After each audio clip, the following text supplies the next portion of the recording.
오늘 하나님께서 우리에게 주신 말씀은 마태복음 5장 31절, 32절 두 절 말씀입니다. 마태복음 5장 31절과 32절 저와 여러분이 합독하겠습니다.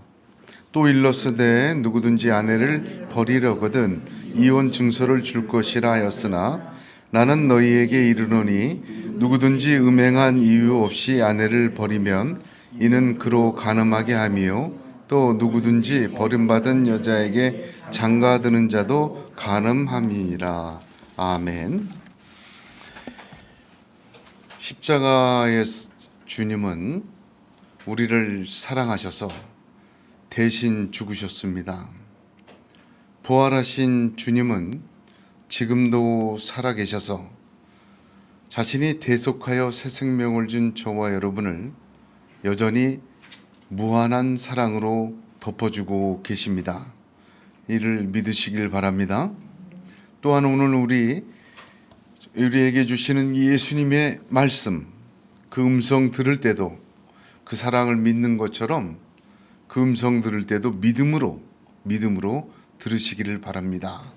갈라디아서 3장 9절에 믿음으로 말미암는 자는 믿음이 있는 아브라함과 함께 복을 받느니라 하였습니다. 할렐루야.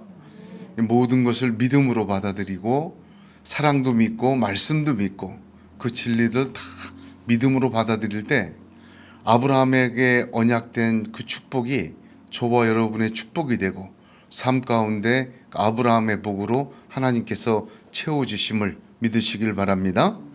믿음으로 듣는다는 것은 무엇입니까? 예수님 말씀이 절대 옳습니다. 진리입니다. 그러고 듣는 게 믿음이에요. 이해가 안 되는데? 좀 다른 것 같은데? 뭐 그런 생각이 들어도 주님 말씀이 진리입니다. 주님 말씀을 내가 믿습니다. 나를 부인하고 주님을 긍정하는 것입니다. 그게 믿음으로 듣는 거예요. 전적으로 주님을 신뢰하는 거예요. 왜냐하면 누가 뭐래도 나를 위해 죽으시고 나를 위해 살아나시고 지금도 나를 사랑하시는 분은 예수님 한 분밖에 없다.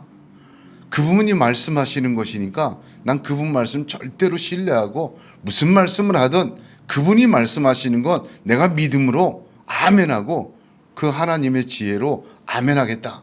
이 믿음으로 듣는 겁니다. 산상수훈은 예수님의 말씀 중에서도 정수라고 해요. 정수. 엑기스다 그 말입니다. 가장 종합한 아주 중요한 말씀이에요. 근데 그 말씀에 오늘 결혼에 대해서 이혼에 대해서 주님의 음성을 믿음으로 들으시길 바랍니다. 결혼과 이혼은 반드시 주님이 말씀하셔야 돼요.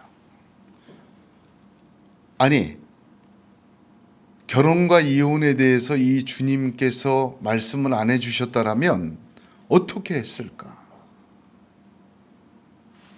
왜 그렇습니까? 결혼이라는 것은 하나님께서 만든 제도이기 때문에 그렇습니다. 창조하실 때 만든 제도가 결혼이에요. 하나님이 직접 만드신 거예요. 그러니까 누가 얘기를 해야 돼요? 하나님이 하셔야 돼요. 이혼에 대해서도 누가 얘기하셔야 돼요? 하나님이 해주셔야 돼요. 그 아내와 합하여 둘이 한 몸을 이룰지어다. 창세기 2장 24절에 창조의 질서로 하나님이 만드신 것이 결혼이세요. 이 창조의 질서에 이유는 없습니다. 특별하신 목적으로 하나님은 아담과 하와를 한 몸 이루게 하시고 가정을 세우셨습니다. 그 창조주께서 이혼과 버림과 간음에 대하여 오늘 말씀해 주십니다. 그래서 얼마나 감사한지 몰라요. 다른 사람이 막 이런 얘기 했다면 정말 그래야 되나? 그런데 그 결혼 제도를 만드신 하나님이 말씀해 주셔서 너무 감사합니다. 주님의 이 가르침은 오늘 이 말씀은 결혼을 만드신 하나님 자신이요 하나님의 아들이신 예수님이 아니면 들려주실 수 없는 진리입니다. 요한복음 8장 28절에 내가 스스로 아무것도 하지 아니하고 오직 아버지께서 가르치신 대로 이런 것을 말하는 줄도 알리라 말씀하셨습니다. 그러므로 이 주님의 말씀이 저와 여러분의 결혼과 이혼과 간음에 대한 진리가 되기를 주님의 이름으로 축복합니다. 믿음으로 아멘하는 하나님의 진리가 되기를 축복합니다. 우리 주변에 결혼에 대한 전문가 얼마나 많습니까? 심리 상담가들이 결혼은 이런 거고 이혼은 이런 거고 어떤 것이 좋은 결혼이고 어떤 것이 요새는 뭐 잘 이혼하는 뭐 그런 것도 얘기를 하대요. 철학자들도 결혼과 이혼과 가정에 대해서 얘기합니다. 잠깐 봤습니다만 미래 세대의 수명이 늘어나면 이런 결혼 한 사람과 평생을 사는 죽음이 너희를 갈라놓을 때까지 그 얘기는 없어진대요. 이제 뭐 3번도 하고 4번도 한다. 너무 오래 살아서. 법 전문가도 결혼과 이혼에 대해서 얘기합니다. 결혼이란 계약이다. 이혼이라는 건 계약박이니까 위자료를 물어야 된다. 우리가 이혼하려면 결혼하려면 법정에 가서 그 사인 받고 다 법적으로 그거 하잖아요. 호적에도 올리고 뭐 이런 식으로. 이혼하면 또 그거 다 재판받아야 되고 뭐 하지 않습니까? 윤리학자도 결혼과 이혼에 대해서 얘기합니다. 학자들만 얘기합니까? 안 그래요. 우리 주변에 결혼과 이혼에 대해서는 다 한 가닥씩 진리를 갖고 있습니다. 결혼이 이런 거야. 이혼은 안 해야 되는데 하게 되면 이렇게 해야 돼. 얼마나 많은 지식들이 쌓여 있는지, 전문가들이 많은지 다 각자의 논리를 가지고 결혼과 이혼에 대해서, 가정에 대해서 수없이 많은 이야기를 우리는 듣고 있습니다. 홍수가 범람할 때 마실 물이 없어요. 그 많은 결혼과 이혼, 가정에 대한 이야기를 쏟아지고 있지만 우리가 마실 물은 주님의 말씀 하나입니다. 그 결혼을 만드신 분이 말씀하신 거예요. 그 가정을 세우신 분이 말씀해 주신 그 말씀을 들어야 합니다. 세상에 돌들이 소리치는 세상이요, 소리치는 돌들이 외치는 소리가 먹히는 세상입니다. 저와 여러분은 그런 세상에 살고 있습니다. 돌들이 소리치고 있는 세상 속에서 산상수훈의 복음의 말씀을 듣고 이 소리가 저와 여러분의 기준이 되고 믿음이 되고 또한 은혜가 되고 하나님의 축복의 통로 되기를 예수의 이름으로 축복합니다. 본문을 보면 복잡하게 생각할 거 없어요. 3가지 주제만 딱 나옵니다. 첫 번째, 이혼이란 단어 나와요. 2번째, 버리다라는 말이 나옵니다. 3번째, 간음이란 말이 나옵니다. 이 3가지를 차례대로 하나씩 살펴보면, 성경적으로 살펴보면 오늘 하신 주님의 말씀이 저와 여러분에게 참으로 표대가 되고 중심이 되고 생수가 되고 생명이 되는, 홍수 속에 마실 물이 되는 은혜가 될 줄로 믿습니다. 제일 먼저 이혼에 대하여 말합니다. 지난주에 제 오래된 교회 친구 있어요. 한 50년 넘었죠. 목회를 하면서는 거의 못 만났는데 갑자기 전화가 왔습니다. 웬일인가? 갑자기 웬일인가? 그랬더니 대뜸 자기 이혼했대요. 나 이혼했어. 이혼했는데 한동안 전화도 끊고 번호도 바꾸고 뭐 연락도 안 하고 그러고 있었다는 거죠. 그래서 자기 아들이 하나 있는데 아들이 엄마를 따라갔대요. 그래서 자기 혼자 방 하나 얻어놓고 있다 보니까 뭐 사람 만나기도 싫고 전화하기도 싫고 전화 받기도 싫고 뭐 그렇더라는 거예요. 그래서 연락도 끊다가 네 생각이 나서 한번 전화를 했다. 그래서 제가 무슨 말 하겠습니까? 아무 뭐 해줄 말이 없더라고요. 잘했다고 그래야 되나 뭐라고 얘기하나 할 말이 없더라고요. 이 몇 분 안 되는 통화 중에 그저 들어줄 뿐이었습니다. 제가 어렸을 때부터 다니던 교회 친구들 보면 각자 결혼했다가 이혼하고 그 친구끼리 다시 재혼한 커플도 있어요. 우리 주변을 보면 이혼과 재혼이 아주 흔한 일이 되었습니다. 우리 주변에 어떻게 보면 그것이 뭐 옳던 그르던 어떻든 간에 우리 주변의 삶의 이야기가 됐어요. 그래서 이 말씀, 주님의 말씀을 들을 때 먼저 주의할 것은 이 말씀이 내 기준이고 내 은혜고 내가 따라 믿는 말씀이 돼야지 남을 판단하고 남을 정죄하기 위한 기준으로 사용되어서는 안 돼요. 이혼한 분도 있고 이혼하지 않았어도 이혼에 대하여 심각하게 생각하는 분도 있습니다.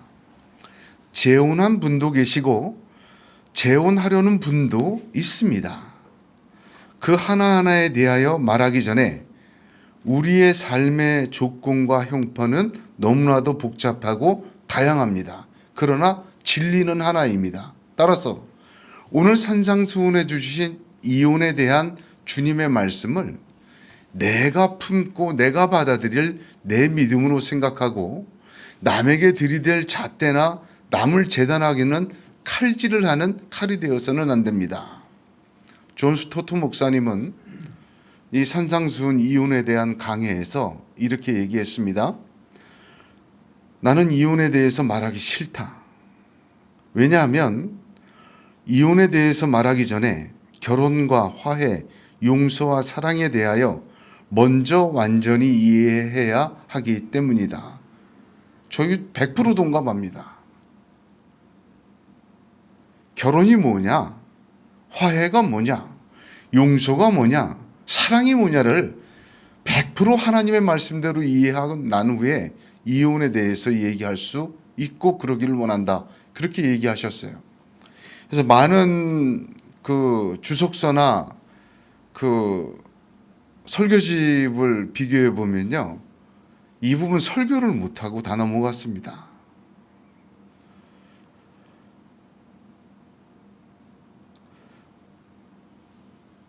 오로지 오늘 이혼에 대한 것을 성경의 뜻, 하나님의 뜻대로 저희가 믿음으로 아멘하고 우리 속의 역사는 하나님의 은혜로 받아야 합니다. 본문에 제일 먼저 31절을 보면 또 일러스되 누구든지 아내를 버리려거든 이혼 증서를 줄 것이라. 이 말은 신명기 24장 1절에서 3절에 나오는 말씀입니다. 그것을 주님이 인용하신 거예요. 신명기 24장 1절을 보면 사람이 아내를 취하여 데려온 후에 수치되는 일이 그에게 있음을 발견하고 그를 기뻐하지 아니하거든 이혼 증서를 써서 그 손에 주고 그를 자기 집에서 내어 보낼 것이요. 모세의 율법에는 이혼을 허락했어요. 대신 이혼 증서를 꼭 써줘라. 이혼 증서가 없고 합법적으로 그냥 쫓아내고 하면 심지어는 죽습니다. 이혼 증서가 굉장히 중요한 거였어요.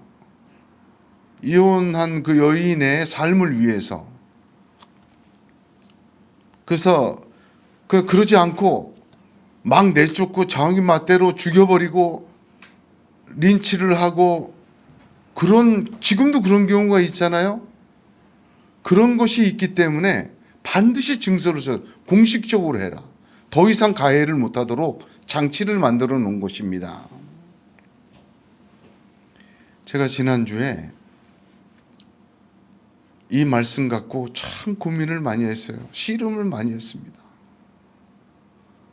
그런데 하나님께서 역시 하나님의 말씀으로 풀어주실 때가 참 있어요.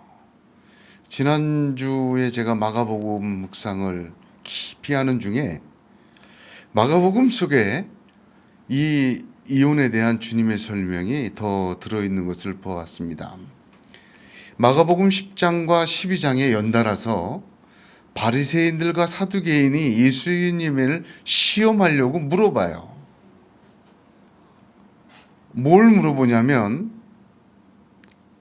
부활이 없다고 하는 사두개인들은요, 형사 취수제도를 이용해서 형이 죽어서 동생이 그 형수를 취하고 해서 일곱이 다 죽었다. 이 여자 부활한 후에 누구 아내 됩니까? 부부관계에 대해서 물어봤어요. 예수님을 시험하려고.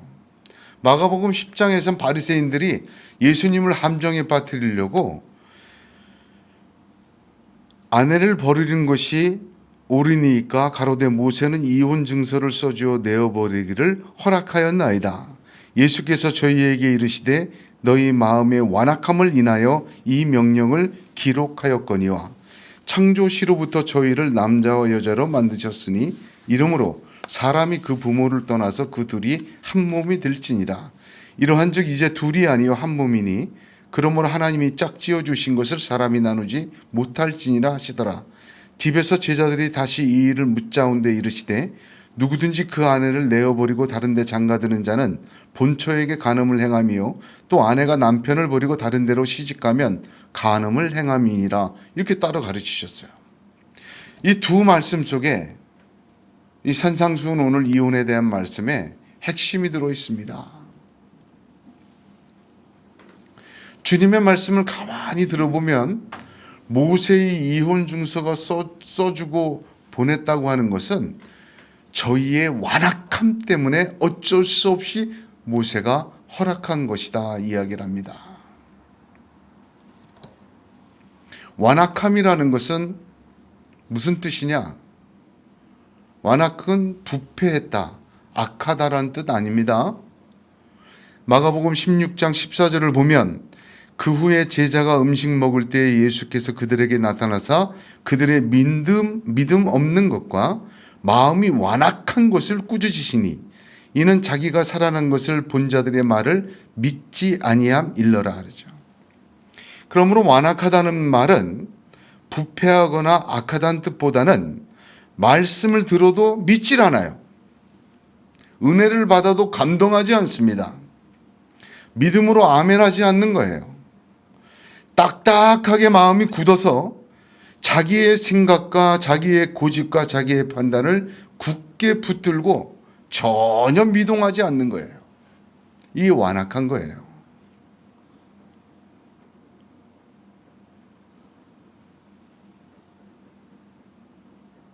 그럼 완악함은 어디에서 시작합니까?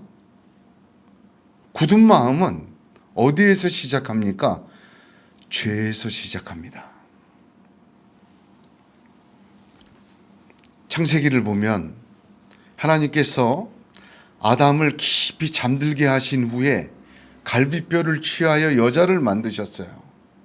그리고 그 여자를 데려오셨다 합니다. 깨어난 아담 옆에 데려다 놨어요.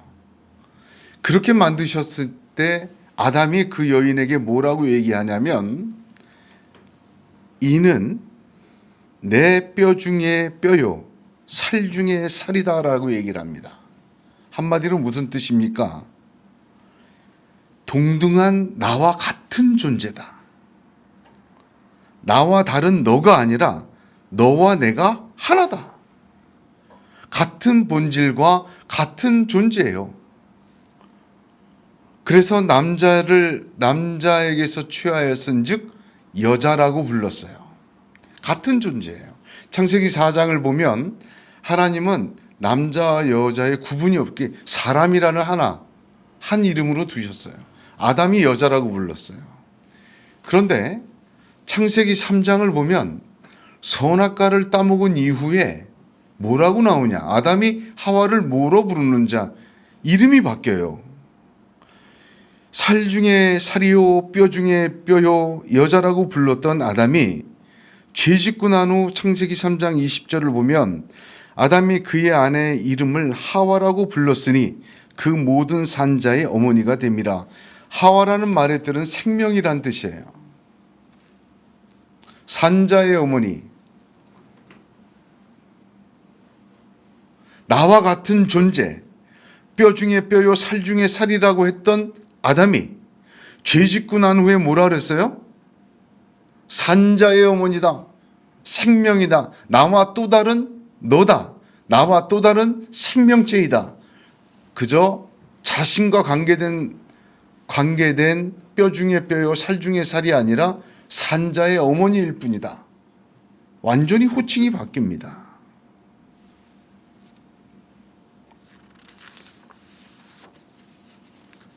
한 몸이 아니라 또 다른 생명이라고 칭한 거예요. 그러면 처음에 하나님께서 아담을 잠들게 하신 후 갈비뼈를 취하여 여자를 만든 그때 내 살이 살 중에 살이요 뼈 중에 뼈라고 했던 때와 하와라고 불렀던 3장 20절 사이에는 무슨 일이 있었습니까? 선악과 따먹은 일이 있었어요. 선악과 따먹고 숨자 하나님이 찾으셨습니다. 왜 이걸 먹었냐고 아담에게 물어보니까 하나님께서 만들어준 저 여자가 먹으라 그래서 내가 먹었다 그래. 그 여인에게 물어봤어요. 너 왜 먹었니? 그랬더니 사단이 먹으라 꾀음으로 먹었다 그랬어. 이 둘의 관계가 온전하겠습니까? 서로에게 덮어씌우고 죄의 핑계를 대고 미뤘습니다. 근데 잘 보세요. 그 다음에 하나님이 뭘 하셨죠? 가죽옷을 지어 입히셨어요. 가죽옷을 지어 입히셨는데 아담이 갑자기 자기가 만들어준 여자를 보고 하와라고 하는 거예요. 넌 내가 아니야 이제. 그래서 보니까 하나님 보시기에 창세기 3장 마지막 지난주에 강의했죠? 수요일날 가만히 보니까 이거 그대로 놔뒀다가는 어떻게 하겠어요? 생명나무의 열매도 따먹고 죄 지은 채로 영생하게 생겼어. 그래서 에덴 동산에서 둘을 쫓아냅니다. 둘을 쫓아낸 이유가 무엇일까? 창세기 3장을 깊이 보면 아담이 하와를 내 뼈 중이요 뼈 중에 뼈요 살 중에 살이라고 안 하고 산자의 엄이 나와 다른 생명이라고 다시 부르고 난 후에 하나님이 그들을 내어 쫓으세요. 3장 마지막이 창세기 3장 마지막이 그 내용입니다. 죄를 짓고 이 두 사람은 서로 탓을 하며 노동의 수고와 해산의 수고를 하나님이 주시자 그들의 개인의 죄는 공동체의 죄로 번져갔고 가정과 결혼에서도 죄의 열매가 나타나 완악하여졌습니다. 그러므로 저희의 완악함 때문에 모세가 허락한 것이다. 이혼을. 그렇습니다. 더 큰 죄악을 저지를까 봐 죄진 채로 영생할까 봐 생명나무를 막으신 것처럼 모세는 그들의 완악함 때문에 그들에게 이혼을 허락한 것 뿐이다. 더 큰 죄악으로 살지 못하도록. 자, 보세요. 그러면 완악함의 뿌리는 무엇입니까? 죄예요. 지금 코로나19로 참 많은 사람들이 어려움과 그 병세를 느끼고 있습니다. 자, 코로나19 바이러스가 우리 몸에 들어와요. 들어와서 딱 증식을 하면 어떻게 되죠? 증세가. 냄새를 못 맡고 열이 나고 목이 심하게 아프고 힘듭니다. 죄가 바이러스 같아요. 죄가 뿌리예요. 씨앗이에요. 그 죄가 우리에게 들어왔을 때에 그 죄의 증세로 나타나는 것이 완악함이다 이 말이에요. 무슨 말인지 이해가 되시죠? 그래서 어떤 분은 그렇게 설명을 해요. 죄에 걸렸다 우리가. 그래서 죄의 증상인 악함과 모든 육적인 것이 드러난다. 그 죄의 증상이다. 그 증상으로 결국은 죄의 결국은 사망이다. 이렇게 얘기를 하는 거예요. 완악함이라는 것은 죄가 들어옴으로 나타난 죄의 증상이에요. 죄가 우리 가운데 들어와서 활발히 활동해서 우리로 하여금 이걸 죄책이라고도 얘기를 해요. 우리로 하여금 죄의 증상 속에서 살도록 하게 해요. 콧물 흘리고 목 아프고 막 열나는 것처럼 완악함 속에서 살게. 그 뿌리는 무엇이냐? 죄입니다. 이후는 완악함 때문에 더 큰 악을 막기 위해 더 큰 악을 저지르는 채로 살지 못하게 하기 위해 모세의 법에 허락되었다. 그 뿌리는 하나님의 질서가 아니라 인간의 죄로 인한 완악함 때문이다. 성경은 그렇게 가르쳐주고 있습니다. 자, 이혼에 대해서 주님의 말씀을 우리가 들었습니다. 본문의 두 번째 주제는 버림이에요. 특이하게 이 두 절 말씀에 이혼이라는 말은 한 번 나오는데 버리려거든, 버리다, 버릴 것이다, 버리다라는 단어가 세 번이나 나옵니다. 이 말씀의 주제는 이혼보다는 사실은 사람 버리는 것을 주님이 얘기하신 거예요. 사람 버리는 것 중에 하나가 이혼이에요. 더 크게 생각하면 주님의 중심 주제는 사람을 버리려거든, 사람을 버리려거든. 계속 세 번이나 이야기하시는 것입니다. 사람마다 보는 게 다 틀리지요. 옷 장사하는 분은 딱 만나자마자 옷부터 봐요.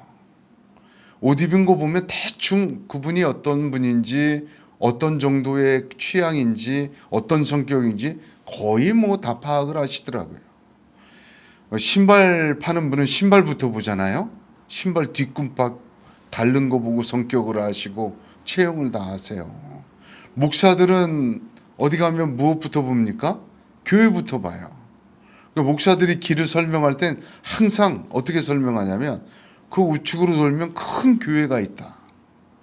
그 어디 집 교회인데 그 교회를 통해서 어떻게 가라. 이런 식으로 설명해요. 그래서 목사 눈에는 뭐 교회부터 눈에 딱 들어옵니다. 성경을 볼 때 말이죠.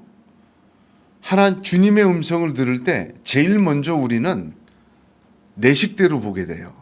내가 관심 있는 거, 나하고 직접적인 내 얘기 같은 걸 보게 돼요. 여러분, 이것을 1차적으로 본다 이렇게 얘기를 해요. 근데 성경을 깊이 본다, 그 말은 무슨 뜻이냐면 내 관심을 갖고 보는 게 아니라 말한 분의 관심대로 성경을 보는 게 깊이 보는 거예요. 묵상을 왜 합니까? 그 삶을 나에게 적용시키는 게 아니에요. 묵상이란 나를 그 말씀 속으로 깊이 들어가게 하는 겁니다. 그래서 1차적으로 볼 때는 내가 보고 싶은 건, 내 눈에 띄는 건, 내 관심에 있는 건 말씀 보게 돼요. 그러나 주님의 말씀은 언제나 2차적으로 깊이 봐야 합니다. 주님께서 보여주시고자 하는 것에 집중해야 합니다. 오늘 세 절의 말씀의 핵심은 이혼 증서라기보다는 사람을 버리는 것에 있습니다.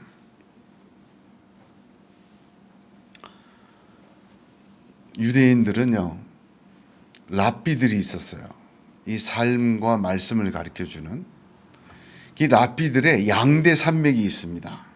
유대인들에게. 하나는 힐렐이라는 랍비 학파가 있어요. 학파예요, 완전히. 힐렐. 또 하나는 샴마이라는 랍비의 학파가 있습니다. 지금도 유대인들은 성경을 해석하고 공부할 때 힐렐 학파와 샴마이 학파의 두 견해를 가지고 공부하고 연구하고 이해합니다. 그런데 이 힐렐 학파, 양대 산맥 중 하나인 힐렐 학파가 이혼에 대한 해석을 아주 엄격하게 합니다. 아니, 샴마이 학파가 엄격하게 합니다. 음행 외에는 절대 이혼 못한다. 그러나 힐렐 학파는 아주 광범위하게 이혼의 조건을 설명합니다. 무언가 부적절한 모든 것이 어떤 것이라도 걸리면 이혼 가능하다. 우리나라 옛날에는 칠거지약이 있었어요. 정말 이유도 안 되는 것 같고. 제가 보기에는 이들의 연구를 살펴보고 주석을 보니까 다 어떻게 하면 이혼을 합리화할 것인가에 대한 연구 결과인 것 같아요. 지금까지 보면. 아, 이러면 이혼해도 된다. 아, 이건 이혼하면 안 된다. 예수님은 오늘 말씀에서 이런 논쟁 자체를 안 하십니다. 이혼을 버리는 것으로 간주하십니다. 본문에 버리다는 단어가 3번 반복되어 있습니다. 주님의 핵심은 이혼이 아니라 버리는 것에 있습니다. 예수님은 이혼 자체를 정죄하시지 않으셨어요. 이혼을 인정하셨습니다. 단 그 이혼이 가능한 이유는 음행 하나뿐이라고 말씀하셨습니다. 사람의 완악함은 이 주님의 말씀도 악용하는 사람들이 상당히 많이 있어요. 서구사회에도 많이 있습니다. 이혼에 대한 합법화를 연구해온 사람들처럼 결혼만 하면 제 마음대로 상대를 하려는, 삶을 살려는, 결혼한 상대자를 자기 삶의 어떤 불쏘시개 정도로 사용하려는 이 말씀을 가지고 말이죠. 그런 시도도 많더라고요. 폭력과 정신적인 가해와 사악한 계략으로 상대를 이용하며 이혼하지 말아야 된다고 얘기를 해요. 성경에 있지 않느냐. 책임과 의무를 주장하며 자신은 이미 상대를 버렸지만 법적으로 부부의 지위를 이용하고 말씀을 이용하여 군림하고 착취합니다. 아예 거짓으로 결혼한 사람도 많이 있습니다. 알고 보니 유부남이었더라. 알고 보니 유부녀였더라. 알고 보니 갔다 온 사람이더라. 속인 거예요. 이것은 버린 것입니다. 자기의 유익을 위하여 상대의 인격과 신앙과 믿음과 순결을 버린 거예요. 그러므로 주님의 말씀은 진리입니다. 이혼에 대해서만 얘기하시는 것 아닙니다. 지금 사람을 버리는 것, 이 이혼에 대한 말씀도 이용해서 착취하고 거짓하고 속이는 일까지 다 포함시키는 것입니다. 인생의 비극은 무엇입니까? 버릴 것은 버리고 줄 것은 줘야 되는데 버릴 것은 끌어안고 살고 쥐고 있어야 될 것은 버리고 사는 인생이 비극적인 인생입니다.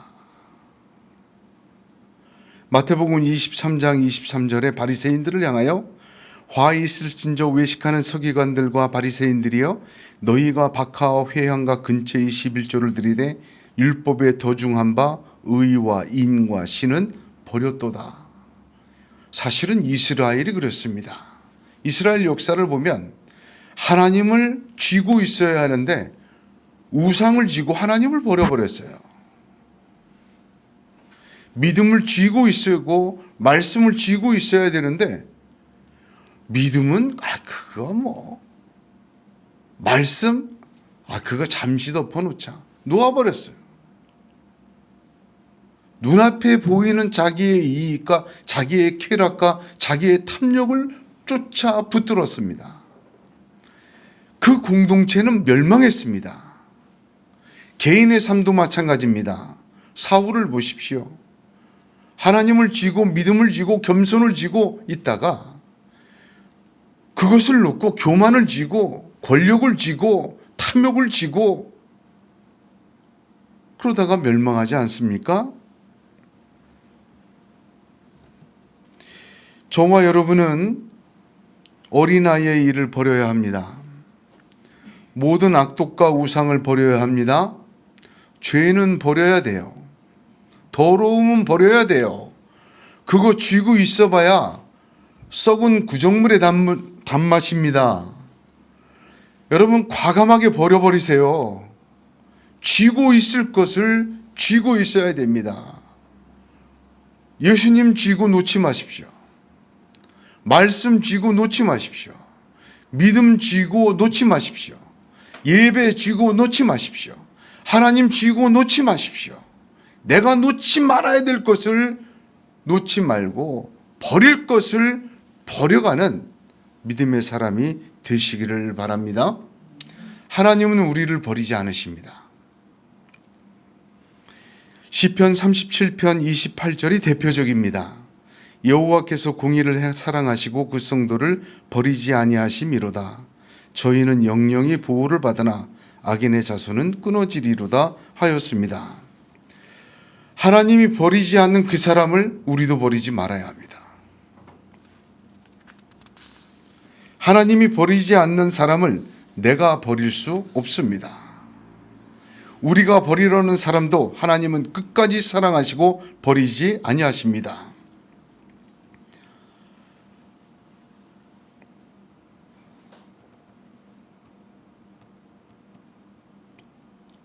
세 번째로 간음입니다. 간음은 십계명의 제7계명입니다. 간음은 사람과 사람에 대한 죄악뿐만 아니라 하나님께 대한 범죄라는 것을 깨달아야 합니다. 부모를 공경하지 않는 것은 자식 부모 간의 범죄만은 아닙니다. 하나님에 대한 범죄임을 깨달아야 합니다. 살인도 도둑질도 사람에 대한 범죄만은 아닙니다. 하나님에 대한 범죄라는 것을 깨달아야 합니다. 사람을 버리는 것은 그 사람을 버리지 아니하시는 하나님께 대한 범죄입니다. 그를 간음케 하거나 간음하도록 만드는 것이기 때문입니다. 고대 역사를 보면 헬라 세계와 로마 제국이 붕괴되기 이전에 수십 년 동안 결혼이 중요시되지 않으며 수많은 가정이 먼저 붕괴되는 것을 보게 됩니다. 가정 붕괴는 세기말 현상이다. 그렇게까지 얘기를 해요. 가정의 붕괴는 문명과 제국이 멸망하는 전조 증상 중에 대표적인 것이라 역사가들은 그렇게 판단합니다. 성경의 역사를 보더라도 그렇습니다. 지난주 수요일 날 강의를 했습니다만 창세기 4장을 보면 가인의 후손이 7대손만 나와요. 그리고 안 나와요. 창세기 5장이 아담의 계보입니다. 그리고 아담의 계보 셋과 에노스의 후손의 이야기로 성경은 끝까지 이어져요. 가인은 노아의 홍수와 함께 싹 사라져 버립니다. 가인의 7대손을 왜 적었느냐? 그 창세기 4장에 보면 가인이 에덴 동산을 떠나서 놋 땅에 거하며 제일 먼저 여호와 앞을 떠나서라고 시작을 합니다. 하나님을 떠난 인생과 공동체의 모습을 본질을 적나라하게 보여준 거예요.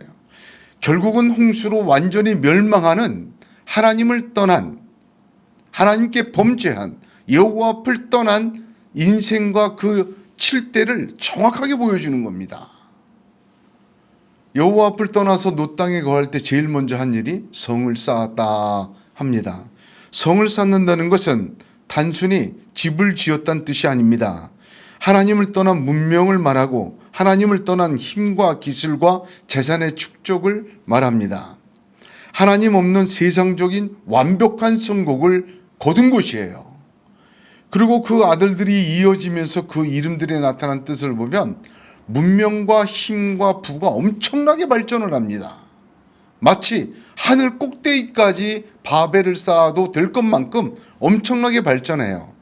마지막 7대손이 라멕의 이야기로 끝나는데 라멕이라는 이름은 왕이라는 히브리어의 철자와 똑같아요. 다시 말해서 왜 라멕의 이야기로 끝나냐? 사람이 왕된 세상의 모습을 보여준 겁니다.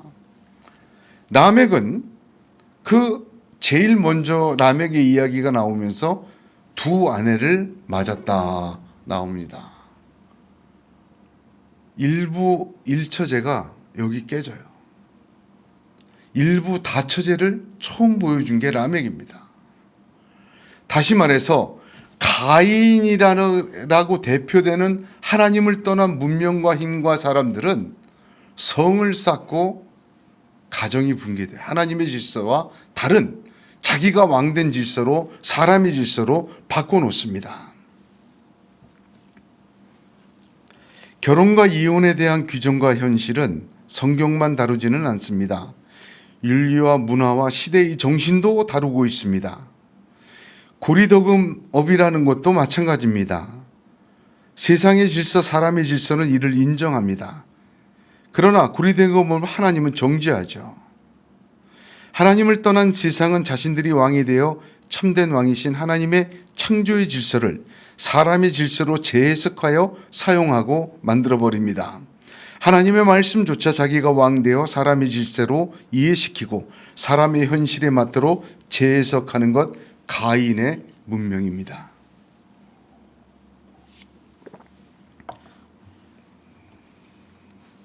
누가복음 18장 28절에서 30절에 베드로가 여짜오되 보옵소서 우리가 우리의 것을 다 버리고 주를 쫓았나이다. 이르시되 내가 진실로 이르노니 하나님의 나라를 위하여 집이나 아내나 형제나 부모나 자녀를 버린 자는 금세에 있어 여러 배를 받고 내세의 영생을 받지 못할 자가 없느니라 하시니라 하신 말씀이 있어요. 여러분, 이 말씀을 사람의 질서로 바꿔오는 사람들이 있습니다. 가톨릭이 지금 그래요.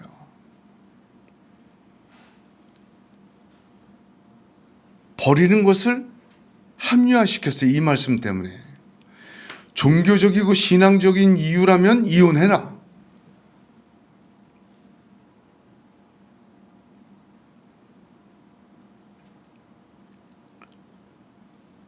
이 말씀 가지고요, 사람적으로 해석한 사람이 참 많아요. 우리 개신교회도. 자식도 버리고 아내도 버리고 집도 버리고 다 버려라. 예수를 위하여 못 버릴 게 뭐 있냐. 80년 90년대 다 그랬어요.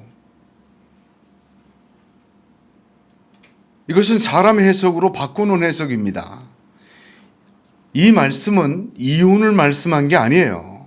여기 버리다는 인간관계의 파괴를 이야기하신 말씀이 아닙니다. 오히려 주님을 사랑하여 옥에 갇히거나 주의 일을 하다가 추방당하거나 주님의 일을 하다가 사망하는 경우에, 그런 경우에 의해서 서로 떨어지는 것을 의미합니다.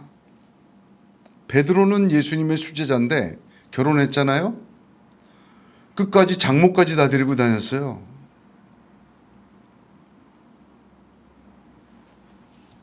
사람의 죄에서 가인의 문명이 얼마나 무서운지 모릅니다. 하나님의 말씀은 하나님의 진리대로 받아들여야 합니다. 혼인은 단순히 사람과 사람 사이의 일이 아닙니다. 하나님의 창조 질서이며 이 하나님의 창조 질서는 하나님의 새 창조 질서의 그림자이며 섭리이기도 합니다. 결혼과 가정을 만드신 하나님께서 교회도 만드셨습니다. 교회와 가정은 그리스도의 몸으로 이야기됩니다. 신비에 가까운 하나님의 지혜와 계획이 들어 있습니다. 현재 이혼한 분도 계시고, 얼마나 많으면 이 돌싱이라고 하며 어느 정도 자랑까지도 하는 세상에 왔습니다. 또 이혼하려고 하는 분도 많습니다. 말을 안 해서 그렇지 평생 원수다 하면서 이혼을 생각하는 분들도 많이 있습니다. 그 이유도 다양합니다. 경제적인 것부터 성격 차이, 자녀 문제, 폭력, 정신적인 가해, 가장 기초적인 삶조차 유지하기 어려운 조건들, 정말 고개를 끄덕일 수밖에 없는 이유들이 가득합니다. 이 말씀을, 그런데 주님은 이 말씀하시는 산상에서 말씀을 듣고 있는 유대인들은 지금 우리와 다를까요? 그렇지 않습니다. 산상수훈 말씀하실 때 남자만 5,000명, 6,000명이 모여들었어요. 그 말씀을 듣고 있는 그 사람들의 형편은 이혼도 안 하고 재혼도 안 하고 이혼하려는 생각도 안 하고 아주 성별된 사람이었습니까? 천만에. 어떻게 보면 더 많은 문제를 갖고 있던 사람들이었습니다. 그럼에도 불구하고 주님은 그들에게 이 말씀을 그대로 하셨습니다. 그들의 사정을 몰라서 하늘나라 이야기를 던져놓은 것이 아닙니다. 너희들의 삶은 어떤지 몰라. 이거 뭐 들어도 되고 안 들어도 그만이야. 나는 뭐 말해야 돼. 하늘나라 이야기 좀 해볼까? 그리고 던져놓은 말씀이 아니에요. 지금 우리처럼 지금 세상보다 어쩌면 더 심각한 문제를 갖고 있는 2000년 전 로마 시대는 지금보다 더 했어요. 그 사람들 앞에서 주님은 이혼에 대하여, 버림에 대하여, 간음에 대하여 선포하신 것입니다. 저와 여러분에게도 선포하십니다. 주님이 선포하시기에 들어야 합니다. 우리의 처지와 상태를 몰라서 하시는 저 높은 구름 속의 이야기가 아닙니다. 우리의 형편과 머리털까지 셈받으신 주님께서 그 형편과 사정을 아시고도 이래야 하며 이럴 수 있고 이래야 하나님의 뜻이 이루어지는 것이고 새 백성 하나님의 사람으로 살아가는 길이라고 가르쳐주고 계신 것입니다. 들어야 될 진리이기에 저와 여러분에게 선포해주고 계신 것입니다. 가정과 결혼은 우리 현실의 삶의 뿌리입니다.